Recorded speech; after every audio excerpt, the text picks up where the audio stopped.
रुको, अगर तुम कुंभ राशि के हो तो मई 2026 तुम्हारे लिए सिर्फ एक और महीना नहीं है।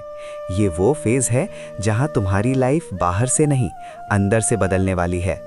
तुम्हें लगेगा कि सब कुछ एक साथ हो रहा है, घर के मामले, रिश्ते, काम और सबसे ज़्यादा तुम्हारा खुद का माइंडसेट।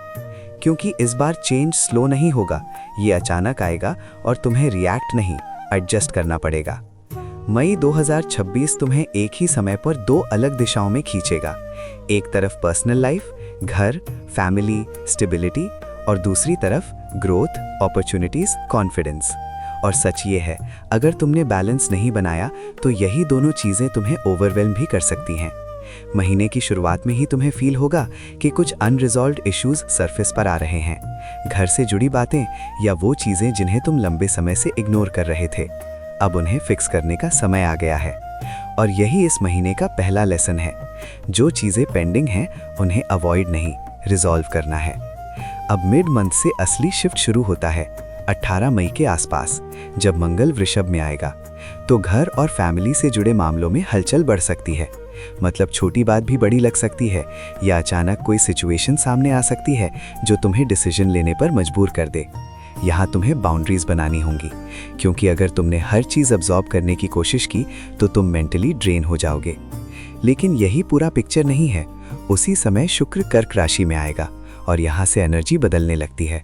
तुम्हें खुद पर ध्यान देने का मन करेगा, सेल्फ केयर इंपॉर्टेंट लगेगा और तुम अपने रूटीन को बेहतर बनाने की सोचोगे।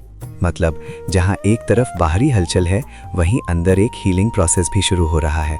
और यही इस महीने का रियल पावर पॉइंट है, केओस के बीच खुद को स्टेबल रखना। अब 20 मई के बाद जब सूर्य मिथुन में जाएगा तो तुम्हारी एनर्जी हल्की हो जाएगी। तुम फन फील करोगे, रोमांस का मूड बनेगा और लाइफ थोड़ी प्लेफुल लगने लगेगी। मतलब महीने का पहला हिस्सा तुम्हें सीरियस बनाएगा और दूसरा हिस्सा तुम्हें ब्रीथ करने देगा।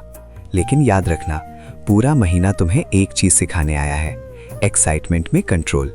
क्योंकि इस बार अपॉर्चुनिटीज़ भी आएंगी और डिस्ट्रैक्शंस भी, और तुम्हें डिसाइड करना होगा कि तुम किसके पीछे जाना चाहते हो।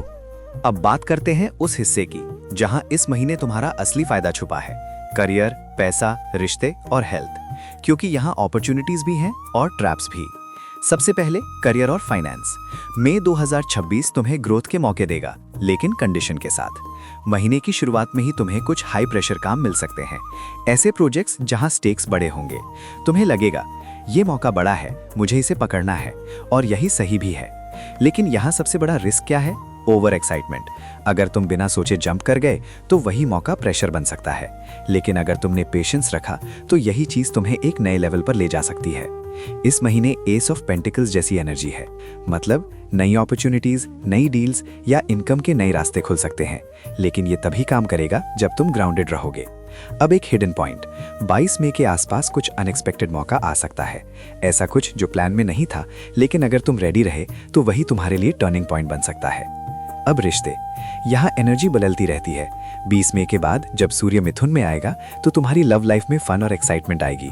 तुम लाइट फील करोगे, डेटिंग, कनेक्शन, अट्रैक्शन सब बढ़ेगा। और अगर तुम सिंगल हो तो किसी इंटेलिजेंट, इंडिपेंडेंट इंसान से मिलने के चांसेस बन सकते हैं। लेकिन यहाँ भी वही रूल, ओवर एक्साइटमेंट से बचो, क्योंकि शुरुआत में जो चीज़ परफेक्ट लगती है वो हमेशा लॉन्ग टर्म सही नहीं होती। अब फैमिली और होम। 18 मई के बाद मंगल की वजह से घर में थोड़ी टेंशन आ सकती है। आर्ग्यूमेंट्स, मिसअंडरस्टैंडिंग्स या लैंडलॉर्ड प्रॉपर्टी से जुड़े इश्यूज। यहाँ तुम्हें बाउंड्रीज रखनी होंगी। हर चीज़ पर्सनली मत लो और हर बात पर रिएक्ट मत करो, क्योंकि यही जगह है जहाँ छोटी बात बड़ी बन सकती है। अब हेल्थ, यहाँ शुक्र तुम्हें एक क्लियर सिग्नल दे रहा है। अब खुद पर ध्यान दो, सेल्फ केयर इग्नोर मत करो, रेस्ट लो और अपने रूटीन को ठीक करो। क्योंकि अगर तुमने बॉडी को इग्नोर किया तो एनर्जी गिर सकती है, और जब एनर्जी गिरती है तो डिसीजंस भी गलत होते हैं। अब पूरे महीने का मिडिल समरी समझो।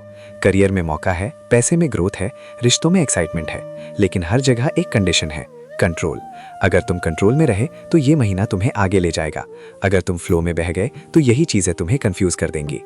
अब आखिरी और सबसे जरूरी हिस्सा, जहां पूरा महीना एक लाइन में समझ आता है। मई 2026 तुम्हें दो चीजें देगा, मौके और टेस्ट। तुम्हें ग्रोथ के चांसेस मिलेंगे, नई डायरेक्शन मिलेगी, लोग जुड़ेंगे। लेकिन साथ में तुम्हें बार बार परखा भी जाएगा, कभी फैमिली के थ्रू, कभी इमोशंस के थ्रू और कभी तुम्हारे खुद के डिसीजंस के थ्रू। और सच ये है, इस बार हार या जीत काम से नहीं तय होगी, तुम्हारे कंट्रोल से तय होगी। अगर तुम हर चीज में रिएक्ट करते रहे, हर मौके पर जंप करते रहे, तो तुम खुद को एग्जॉस्ट कर दोगे। लेकिन अगर तुमने पॉज लिया, सोचा और फिर कदम उठाया, तो यही महीना तुम्हें एक नए लेवल पर ले जा सकता है। अब एक सिंपल रूल समझ लो, हर अपॉर्चुनिटी को पकड़ना जरूरी नहीं होता, सही अपॉर्चुनिटी को पहचानना जरूरी होता है। और यही इस महीने की सबसे बड़ी सीख है। अब अपने लिए 3 चीजें फिक्स कर लो। पहला, बाउंड्रीज क्लियर रखो, हर किसी के लिए अवेलेबल मत रहो, अपनी एनर्जी बचाओ। दूसरा, डिसीजन लेने से पहले खुद से पूछो, क्या ये सही है या सिर्फ एक्साइटिंग है। तीसरा, सेल्फ केयर को इग्नोर मत करो, क्योंकि अगर तुम स्टेबल नहीं हो तो कोई भी सक्सेस टिकेगी नहीं। अब पूरी बात एक लाइन में, मई 2026 तुम्हें आगे बढ़ाने आया है, लेकिन सिर्फ तभी जब तुम खुद को संभाल पाओ। अगर तुम्हें ये पूरा ब्रेकडाउन यूजफुल लगा तो लाइक जरूर करना। अगर तुम चाहते हो कि हर महीने तुम्हें ऐसा डीप और रियल हॉरोस्कोप मिले तो सब्सक्राइब करना मत भूलना। और अगर तुम अपने पर्सनल सिचुएशन के बारे में पूछना चाहते हो तो नीचे कमेंट करो, मैं रिप्लाई करूंगा।